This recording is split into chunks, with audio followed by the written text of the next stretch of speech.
Sayang yang diciptakan oleh Allah itu mestilah yang pertamanya kepada Allah Subhanahu Wa Taala. Selain daripada tu semua salah. Macam mana nak bibitkan sayang kepada Allah ni? Tak kenal Allah pun mencari dan menggapai cinta Allah.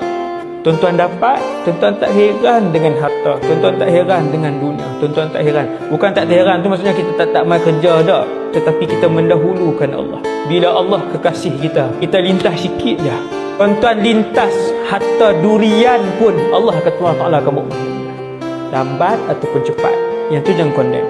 Kadang lambat, kadang terus Allah Ta'ala bawa. Teringin makan pelam, terlintas ya Allah teringin pelam tadi. Sampai di rumah orang bawa main pelam. Kadang bukan hari tu, kadang selepas sebulan baru Tuhan bawa hak lintas tadi. Kerana yang melintaskan itu adalah kekasih dia. Sebab tu beruntung orang yang mendahulukan Allah.